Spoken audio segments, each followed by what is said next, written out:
You're listening to the IB4E Coaching Podcast. Brought to you by IB4E Coaching, business coaching for executives, entrepreneurs, and small business professionals. Learn more at ib4e-coaching.com.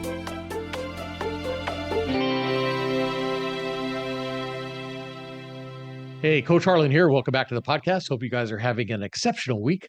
I'm having a great week, and I'm excited to introduce you to my guest today. Please help me welcome Michael Forman. Michael Forman is a business networking expert, specializing in enhancing professionals' networking and communication skills to drive profitability. As the leading authority in his field, Michael is highly sought after for his dynamic presentations and workshops. His extensive experience has consistently led to significant improvements in corporate profitability by empowering individuals and organizations to connect more effectively and efficiently.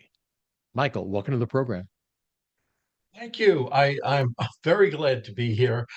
This looks like such a fun podcast, and I really can't wait to get started.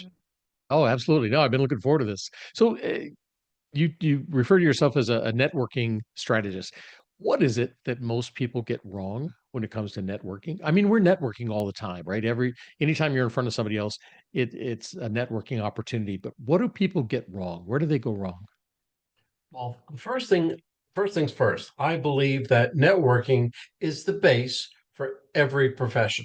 Okay, because as you said so eloquently, everybody needs networking and everybody is already networking. What do you do wrong? Well, I've been doing it for such a long time. I've been networking for 30 years, 35 years, 40 years. Um, I didn't jump into it until full time later on. But the worst thing that somebody can do is open their mouth, start Mm, talking. As soon as they walk up to a table at a networking event or a person, they have diarrhea of the mouth and they just say, "Look, I do this, I do that. You should really buy my stuff because I'm the best." And and I'm like, and the person just looks at you like, "What are you, nuts?" So that's one. And listen, I can say that I'm an expert now, but I went to the school of hard knocks mhm. and I did everything wrong for me to tell you how to do it right. Nice. I guess it's nerves because I've been there. I'm the guy that, comes in and somebody says a joke and I laugh a little too much and then I start talking about me. It's like, Right, don't talk about yourself, right, give right. them, You want I saw one of your videos, give them the opportunity to talk about them. You'll be the most important person they've ever met, right? If you allow them to talk about themselves. absolutely. Nice. All right. I want to get deeper into this, talk about all the stuff that you've got going on. Um, so much stuff to unpack. But first, I've got some questions that I'd like to ask my guests. Listeners know these are the questions made famous on the TV show Inside the Actor Studio, where the host James Lipton asks these same questions of his guests from Hollywood, TV, film, and stage. And I figure if they're good enough for the Hollywood elite, they're certainly good enough for my guests. So, Michael, Absolutely. 10 questions for you. Dun, All dun, right. dun. Question number one. What is your favorite word? My favorite word, it's, gee, I don't know. I have such an assortment of words that I can think of. I really don't have any favorite word. But if I can, I guess my favorite word would be excitement, because everything I do, I try to do with an upper level of excitement.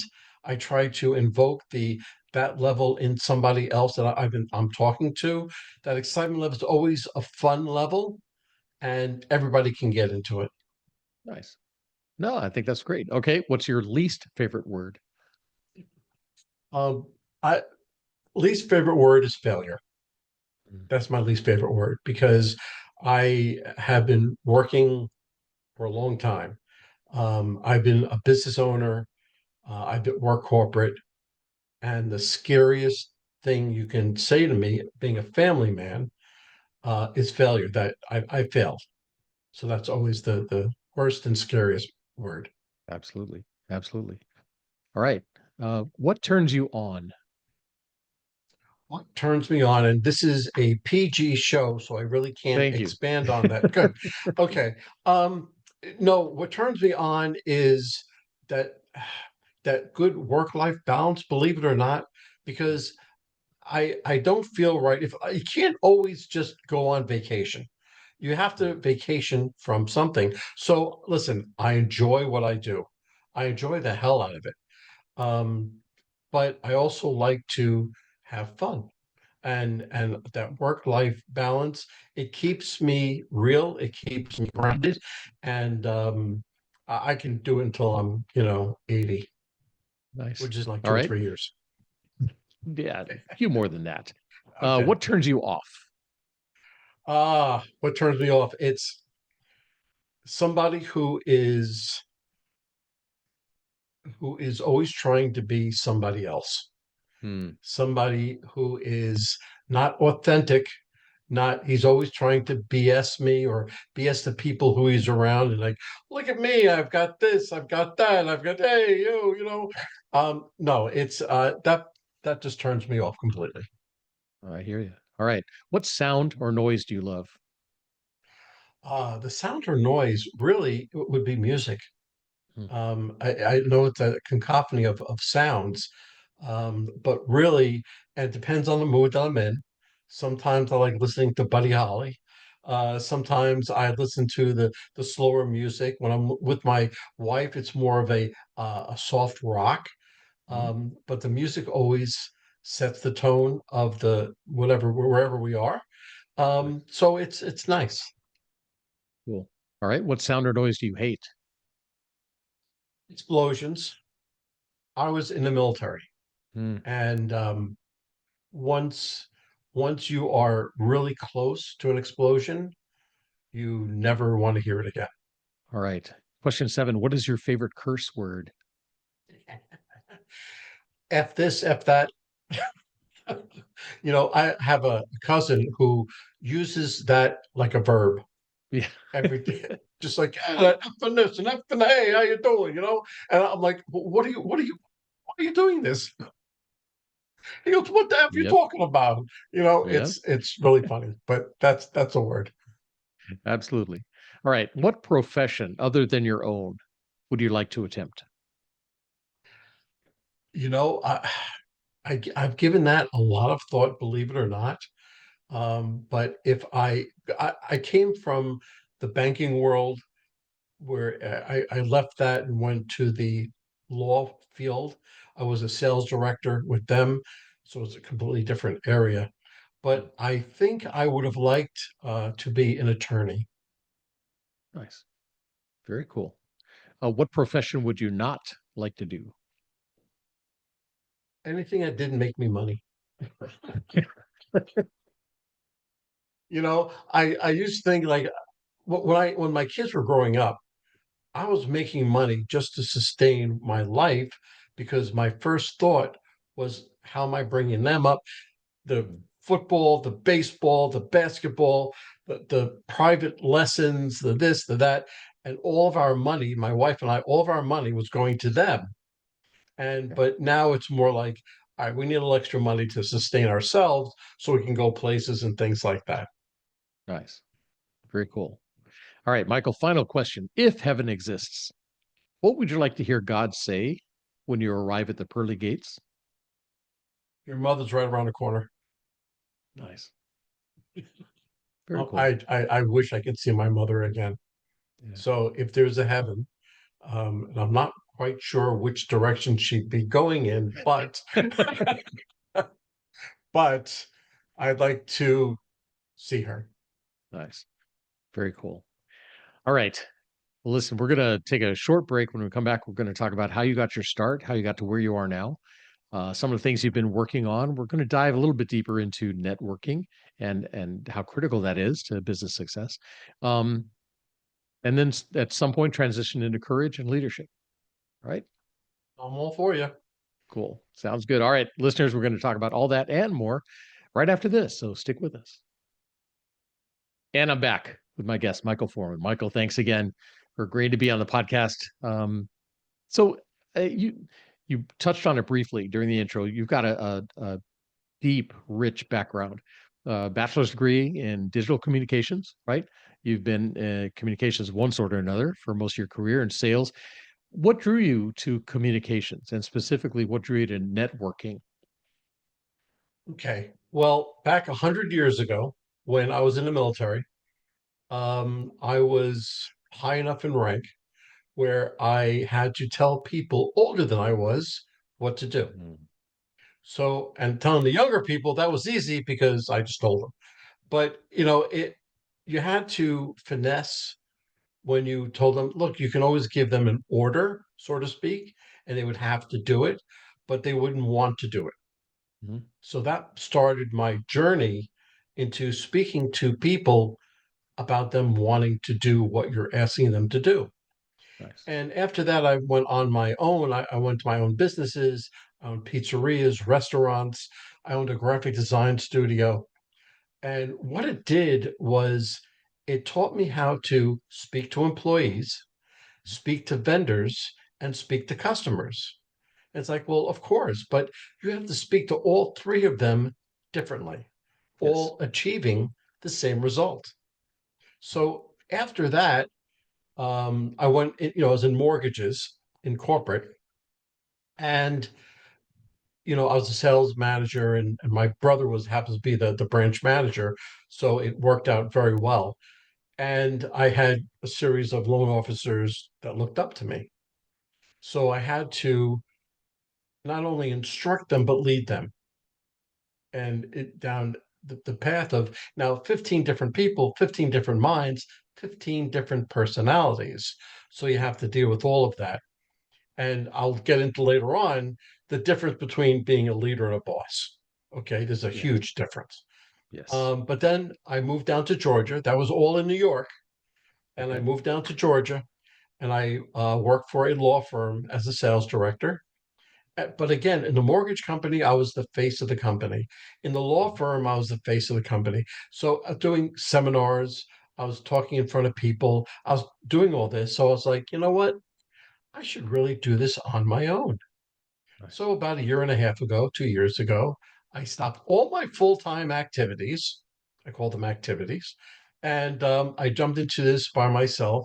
I went to something called the Speakers Lab and Mhm. got true direction, and it's been great ever since.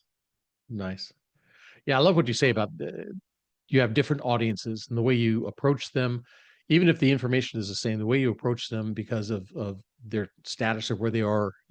I was a consultant, so within the company, you talk to the employees of the company differently than you talk to the management, than you talk to the executives, right?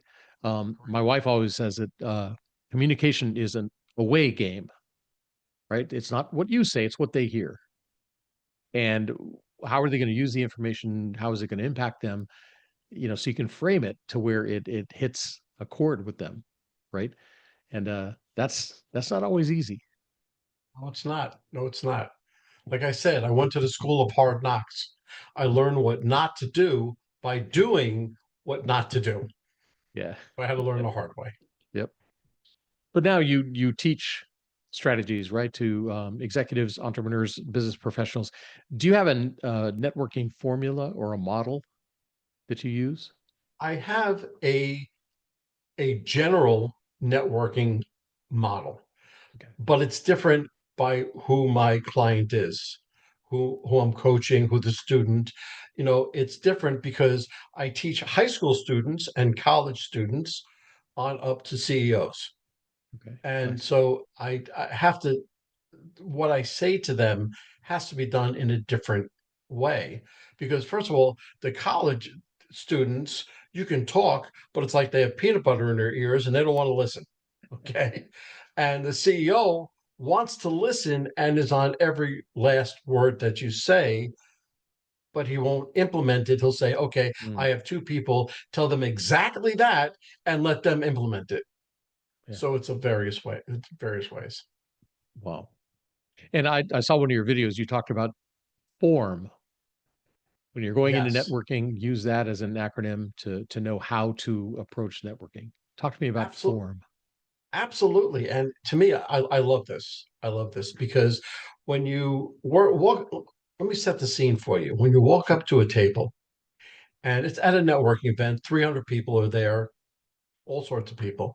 and there's about five people at the table, and you wait for you don't walk up and just start talking. Remember, diarrhea of the mouth. Right. You walk up and you stand there and you listen. You're active listening. You have to listen for the conversation because are they talking about some recipe or something that you not only have no idea what they're talking about, but you don't have time to deal with that. So you very politely bow out, you go to another table. But that conversation, when it rolls around to you, when it's your turn, you're supposed to be the expert in your field. So you Hmm. better say something intelligent and hopefully intelligent enough where one or two people actually turn and respond to what you had said. So you're kind of redirecting your process to those two people. And you have to think form. Form is family, occupation, recreation, and a message. And all that is to build up their rapport, build up the rapport with the person. Okay. So you have to let that person speak. You shouldn't even say what you do. You say, you know what, is your mother, father, sister, brother, uncle, whatever, get them talking about it. Recreation. They love to talk about recreation. Sure. Last thing is occupation. All right, tell me about what you do. So he tells you what they do. And he tells you in whatever length it takes. And before you tell him what you do, say, you know something? I like you. I like what you do and how you do it. How Mm. can I make you more successful? How Nice. can I be a good referral source for you? That usually blows them Nice. away. It's like, well, Sure. I don't even know what you do, you know. But it's all with you have use form as that basis, as that baseline, and just get them talking about themselves. Nice. And it's just and everything is good after that. Because if you go into networking with a servant's heart, so Hmm. you're always giving, not receiving, then everything will be good. Yeah, absolutely. Bob Berg wrote that book, Go Giver. Don't go into a meeting expecting what you can get. It's what can I give? How can I give something to it? And I like that form that kind of puts you in that frame of mind and helps you get across. I Too many times I've been in networking events where people do that. They'll come up and they'll want to talk about themselves. But the minute you try to share something of yourself, it's almost like they're done and they're gone. Shut It's down. like, yeah, what was that? And I'm not really going to remember that person because I didn't get a chance to say anything. If you let people talk about themselves, they remember you, and they feel good in your presence because you listened to them, right? Absolutely. And they're going to remember you more so than anybody else because you took the time to listen. And I don't mean hear them, I mean listen to them, active listening. Yeah. So when you listen to them, you pause after the listen. That pause becomes so important Mhm. because you basically say, oh, so what you're saying is, and you repeat it back to him, I understand that you mean that this. Yes, that's exactly what I'm talking about. Okay, then continue. And Nice. he just his chest, gets inflated and like, wow, he really wants to know what I do. Yeah. Very cool. And I think in a lot of cultures, you don't walk into somebody's office and start talking business. You talk about their family, right? You get to know them. How is your week going? How's this? How's your son? How's the softball game? How's that? You get through all of that, and then when they're ready, they invite you to talk about business. And I think we kind of miss that. I'm used to corporate America where you just, two knocks on the door, you barge in, you throw down some reports and talk about the reports, then you're back to your desk. And that's not the way to do this. It's not, and you're absolutely right. We've kind of come away from that. If you have a meeting with somebody and it's an important meeting, or even it's not an important meeting, you sit down with them. You have about 30 seconds to look at his office. What pictures does he have on his desk? His wife, his son, his daughter? Is it music? Is it art? There's always something that you can pick up on and ask about it. You know, I've been a baseball manager for 16 years. I was an umpire for 3 years. So as soon as they bring the conversation around to youth sports, I'm like, I got him because I'll talk to him about anything he wants. And we usually start off with a laugh. And then when he'll say, okay, Mike, what do you have? Yeah. And I'll go into it. Nice. Yeah, I think we talked earlier. My wife heard this somewhere and told me about it. If you come into somebody's office, a manager's office, a C-level office, they have pictures of their family on their desk. If the pictures are facing in towards their chair, then that means they're surrounding themselves with their family and their family is important to them. If the pictures are outward facing, that means they better be important to you. I want you to see my family. I want you to notice them. I want you to say something about them. And when you do, you're in. You comment on their family and they're off to the races. Absolutely. Absolutely. 100%. I couldn't agree more. Nice. So I know a lot of people don't like networking, and a lot of them claim, "Hey, well, I hate it. I'm an introvert." Are there tips for those people that think they're introverts to help them actually get out there networking? Because, like you said, your success depends on it. You have to be able to network. You have to be able to meet with people and talk to people. How do you help an introvert get through? It's actually rather simple. Let's go back to my table scenario. That was for an extrovert. That was for the person who wants to put himself out there. And I always say go to networking events alone. Go by yourself. You Mm, don't want to share the credit. You don't want to take the time out to speak with them because that's your crutch. When okay. things aren't going right or you don't, you turn to that person, you're like, and you talk to them. Like, well, that's wasting time. You're paying money to be there. But anyway, so let's say that's an extrovert. Now, an introvert, think of the same scenario, but you bring along a person, a coworker, a sister, a brother, somebody that knows you very well, knows what you do extremely well. So when you walk up to the table and you agree that the conversation is something you want to be a part of, when the conversation comes around, say, oh, you know something? That's great. You know what? Mike here knows exactly what that's all about. Mike, why don't you tell us a little bit about that? Nice. Because that is that small introduction. And now it's a little bit easier. Hmm. And you start talking to it. Now, this isn't going to break you, after one social event, but three, four, after like 5 times, you can tell your sister or brother, like, okay, I'm going solo, I got but this. that's really a good way. And if you're an introvert and you walk into one of those small, like a chamber of commerce after hours meeting, Mhm. you walk into that meeting, usually it's in a restaurant, it's a bar, it's whatever the case. You know what? Find somebody who's basically by themselves or not all, and walk up to them and just walk up and say, "Oh, what are you drinking? What do you have? What? That's a nice shirt." First of all, I'm a guy. So the Mhm. next time I walk up to a guy and I say, "Hey, you know what? I think your shirt looks great." People are going to turn around and look at me. But you know what? It's an icebreaker. Sure. It's an icebreaker. You know what? When I see a person, a guy with a nice pair of shoes, I'm like, oh, those are really nice. Where'd you get them? And he Hmm. starts talking like that. So that's just a small way. And you can start with those chamber meetings because they're smaller and you don't have Yeah. to talk as much. And I have another thing for when there you have the meeting and you see when you commonly refer to them as a wallflower. You see Hmm. the person holding the drink, like not knowing what to do, and this is after 80% of the people are the same people all the time. Yeah. You walk up to that person, say, hey, how you doing? I'm Michael. What's your name? What do you do? Okay, he tells me. Oh, that's great. You know something? That table, you're in marketing. That table over there is filled with graphic designers. Come on, let me introduce you. Nice. And you walk over, introduce, you say, okay, goodbye, and you walk away.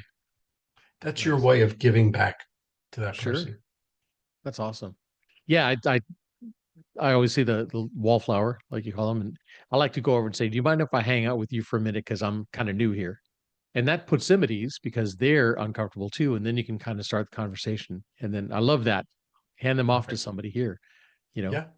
nice. And let them fly. Yeah.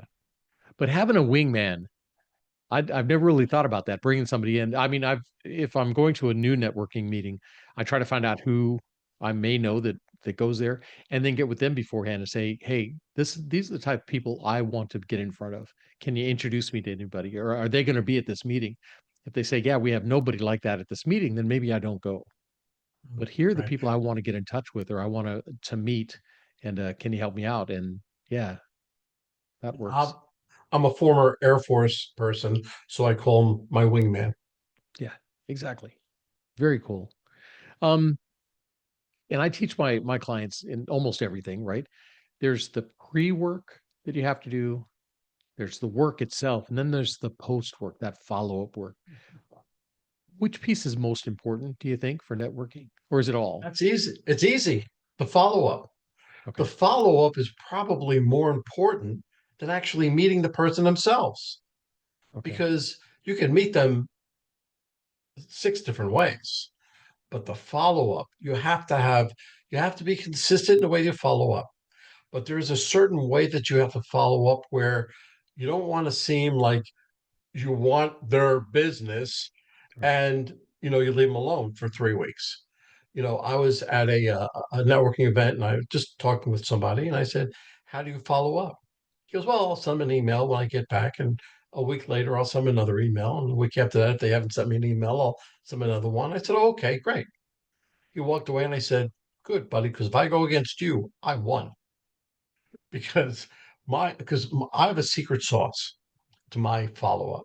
That's why I felt so strongly that my follow up is so much better than his.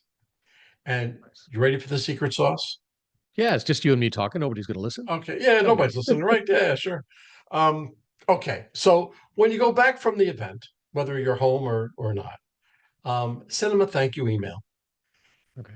Hey, Harlan, thank you for meeting. Thank you for taking time with me tonight. I had a great time, Michael. Done. Right.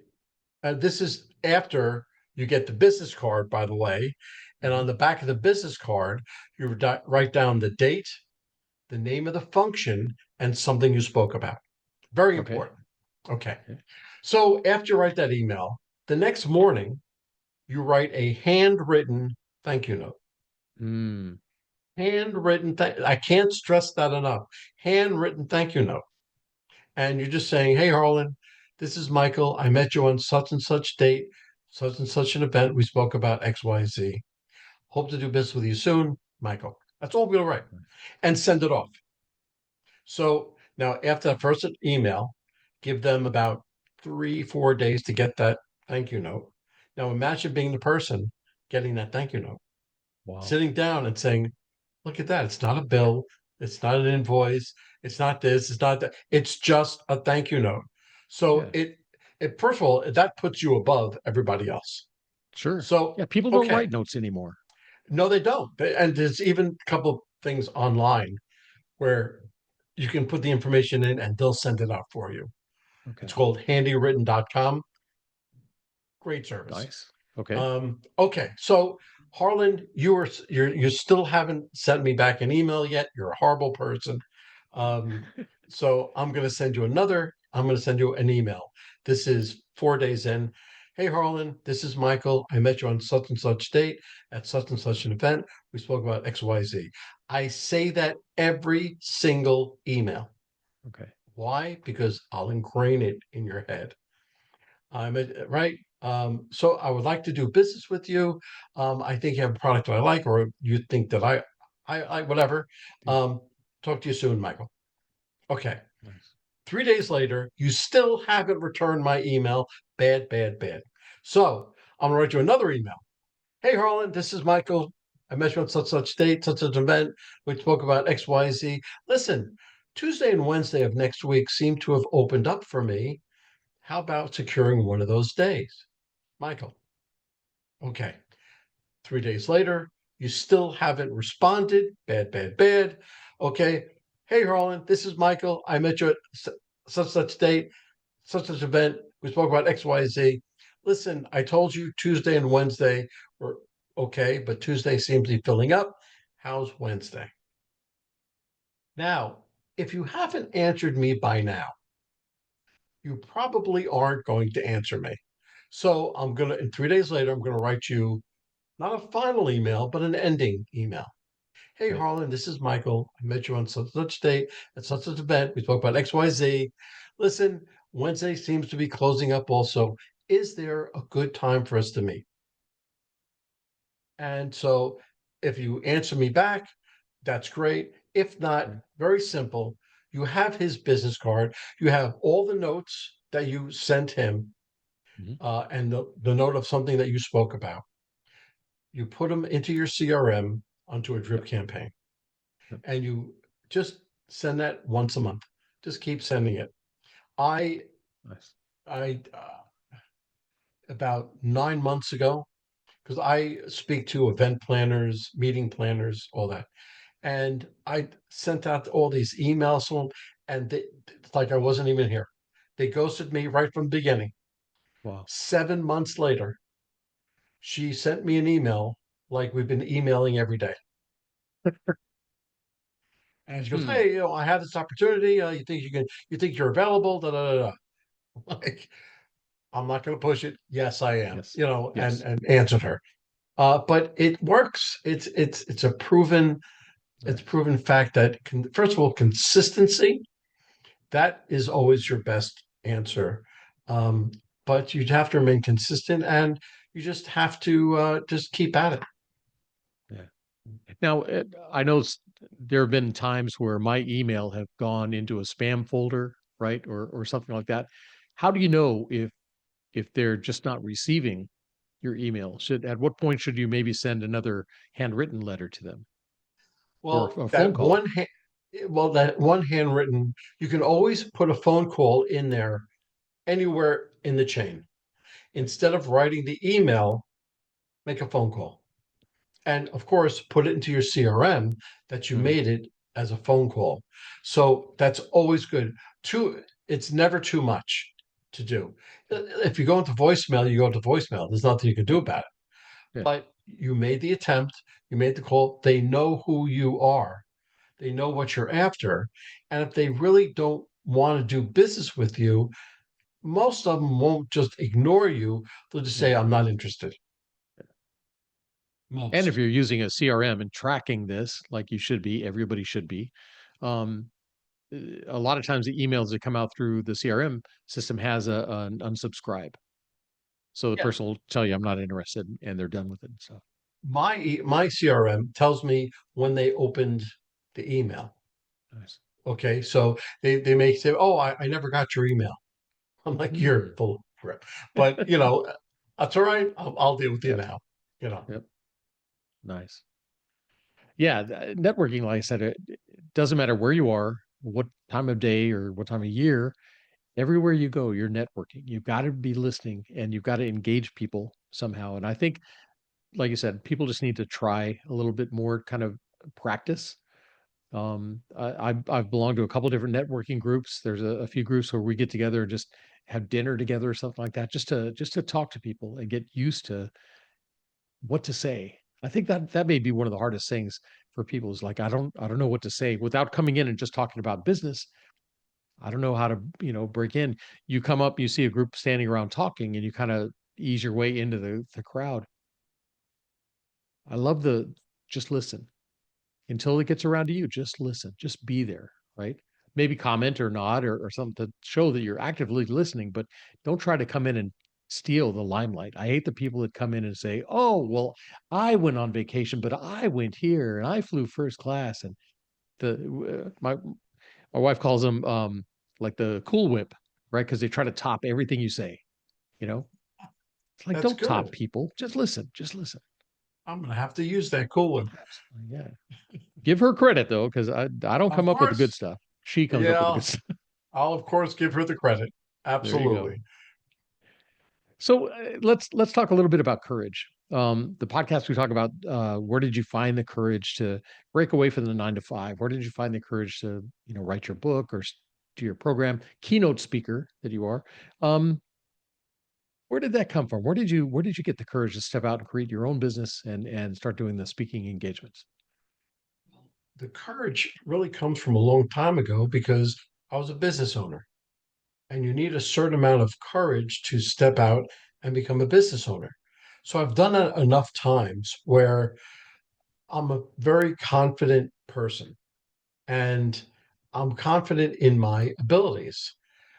Talk to my wife, and she'll say, he can talk, and Yeah. so he'll never stop talking. Just give him a microphone, and that's it. Um, but it's that stepping out that really wasn't the scary part. The scary part was the Mhm. failure part. So the courage was very simple. The courage for me to step out from the being a director in this law firm to speaking full time, I couldn't have done it if I wasn't financially sound, Right. right? Because Yeah. I don't have that much courage. I don't have like, well, if I don't make it in the 3 months, we're stunk, we're sunk. Yeah. Um, my wife is working, and she said, look, you have always had a passion for this. You Mhm. are so passionate about it now. Go and do it. We'll survive with just my check. Nice. So Having it that gave me the support courage. is invaluable. Yeah, It is invaluable. absolutely. Absolutely. Um, there are different types of courage too. We talk about there's of course, spiritual courage and physical courage, but the types of courage that leaders need to tap into are things like empathetic courage, emotional courage, intellectual courage, which I think is a big one. Being able to say, I don't know, being able to admit that you've made a mistake or that, misdirection somehow. That's not always easy for people, for leaders. A lot of leaders think that they have to be the smartest person in the room. Um, is there a type of courage you think is important for people who want to succeed and get more into networking and things like that? Is there a type of courage you think they need? Well, no, the type of courage that you need, let me just bring this over to the leaders again, because to be a true leader, you surround yourself with smart people, Mhm. with people who are smarter than you are.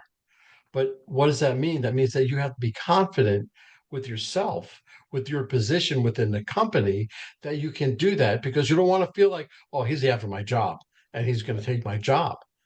But a leader is teaching other people how to lead. It's not just telling them what to do. Empathetically, you have to empathize what they're going through. You Right. might be talking to a mom where she became pregnant, and you might be talking to a father who is the husband of somebody and is going through other ordeal. You know, I don't mean that you should take it all and just say, okay, that's it, because there's a business to be run. Right. So you have to keep that in mind. But I learned this when I was a business owner, restaurant. You have to keep your employees happy. Mhm. So, because if you don't keep your employees happy, they can't keep your customers happy. Right. So, the same thing with leadership and the courage to lead. It's a long line of courage. And you have to know when to cut out the people that don't belong. That Mhm. okay, you're not into this, so you know what, you're better in this department. Right. Or my suggestion is that you get fired because Right. you're out of whack. um, but you have to have that courage in order to have that type of leadership. Yeah. Yeah. It's not fair to that person to keep them around if this isn't, their zone of genius is a term a lot of people are using. If this isn't their zone of genius, it doesn't do them any good in the company. It's not doing the company any good.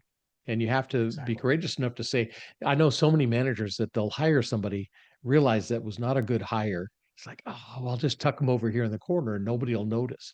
And they keep these people on the payroll, even though they're not thriving. They're not helping the company at all. It's like you have to have the courage to do what's needed, right? Let them go. Let them go.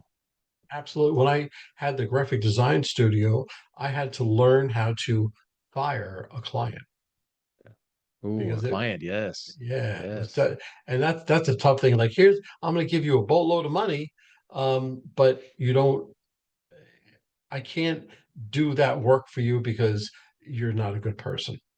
Yeah. Yeah. That's scary. I know a lot of guys that I work with, they don't want to think about firing a customer. It's like, I need all the customers I have. It's like, no, you don't need them. If they're, if their core values don't match with yours, if their business ethic don't match with yours, if there's a lot of reasons why you'd want to fire somebody. That it's a great company, $1 billion company, but they're not paying their bills. You don't want to work with them, Right. you know. But it takes courage to let those people go. True. Hmm. Very, very true. So, talking about leadership, what do you look for in a leader? Um, Everything we just described. It's true. I try to be a good leader. I do, but but I look to certain people to be leaders on a much more broad scale. You have the real, the big guys like John Maxwell and Yeah. John Gooden and all these kind of people.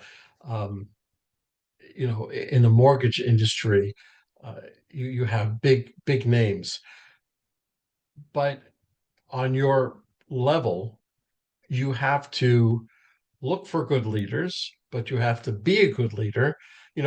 My coaching clients now look to me as being a leader, a mentor, and a coach. But I look to others to be a leader, a mentor, and a coach. So it's kind of like a stepping stone. But I guess what I'm trying to say is what I look for is authenticity. They have Hmm. to be authentic in what they're saying. They have to be passionate about what they're doing. Um, Loyalty is a huge thing with me.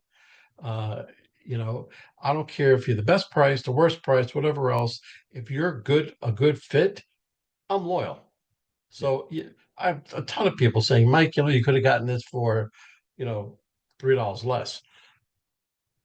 Doesn't matter. It doesn't Yeah. matter. Yeah. But that's really the kind of leader that I'm looking for. Definitely. No, I agree. The empathy, the authenticity, transparency, all those things are critical. Have you worked for somebody like that? Somebody that you remember in your past that was like, that's the kind of leader I want to be? Sure. There were back in my younger days, when I worked for a computer store, it was a small computer store called the Computer Outlet, and his name was Mel Weisblatt. And I'm like, it was a family-owned business and everything else, but he treated the employees, he treated them right. Listen, you did something wrong, he let you know it, Yeah. okay? But if you did things right, or just it was a pleasure to go into work. And that was my first real job out of school. So here I am. I thought that, oh, wow, this is what every company is like. And I was mistaken. Yes. Wouldn't that be nice? But no, that's not the way Right. every company is. Yeah. Very cool. So you talked about some of your colleagues and people who worked for you and with you in the past. If I was to bump into any of those folks on the road and ask them what type of leader you are, what would they tell me? I What would kind of tell leader you, are you? he's a god. Okay, and we're done. Thank you very much. And we're done. So long. Yes. No, I hope that they would say that I was not only a good leader, but I was a friend. You know, Yes.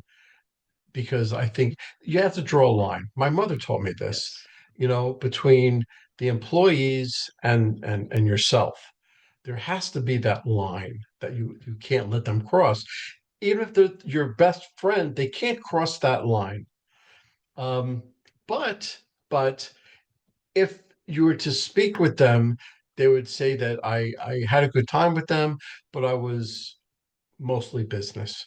You Yeah. got your job done, you did it. And listen, when we played hard.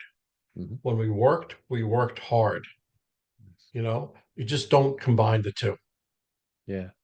I've heard it related to the little plastic window in a taxi. The glass that separates you from the taxi driver. The window's open, he's chit chatty and everything like that, but you don't just crawl up in the front seat. you know, there has to be that separation. Yes, you're there. Yes, you talk. Yes, you're engaged with them and stuff, but you have to know when it's time for business. And that's a tough Absolutely. thing. A lot of the clients that I work with, commercial and residential contractors, it, a lot of them started off as a worker. Now they're working their way up through the company, and now they're a boss. And they used to be the buddy, and now they're the boss. And that's a tough transition for them. They want to be in with everybody, but at the same time, they have to earn the respect and get the work out of the team that they need. And that's tough. That's a two-way street, though. When Yeah. he gets promoted and he has to tell them what to do, let's turn that around to be the person that he's telling me what to do. He has that position now. Mhm. If I respect him enough, I'm going to do what he says because he's got the position. It's like, oh, come on, man, what are you talking about? I'm not that way, Then how much of a friend or buddy were you Yeah. really? So you really have to look at it that way. Yeah. Like, hey, I taught you everything you know. That's right. Don't tell me how to do Don't this. tell me I taught you how to do it. Yeah. That's crazy. Michael, this has been a lot of fun. Really had a good time chatting about all this stuff. If people want to learn more about you and what you're doing and some of the I guess courses or training that you have available and stuff like that, how can they do that? How can they get in touch with you? What's your website? It's really simple, michaelaforman.com. On Perfect. there, the plethora of podcasts that I've been on is on Nice. there. I have my digital course on there. I have my book on there. Okay. I also have a contact form.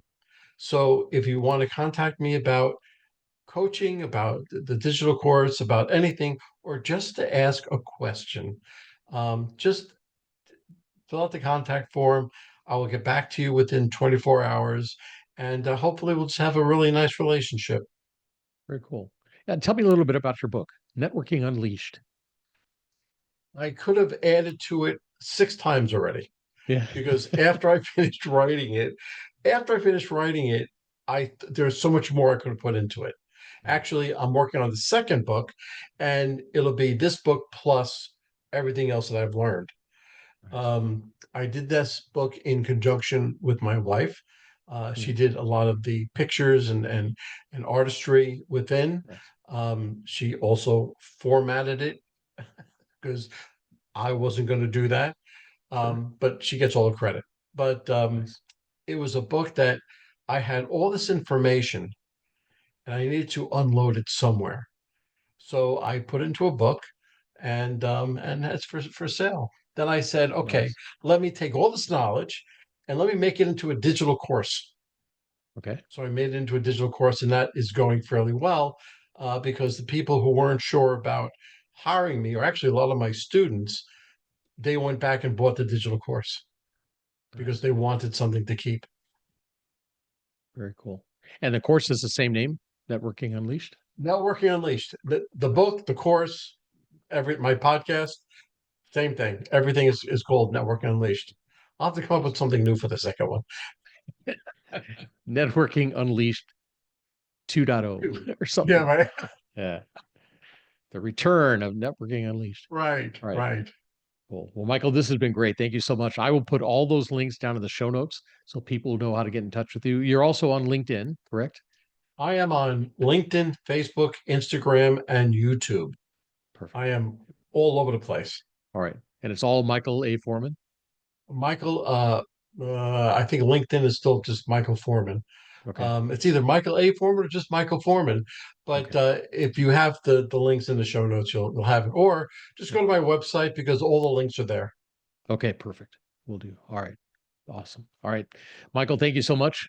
It's been a pleasure talking to you, sir. Harlan, it's been a blast. Awesome. Well, we'll do it again. Get your book done. We'll Okay. do it again. All right, good. We'll do it again. Awesome.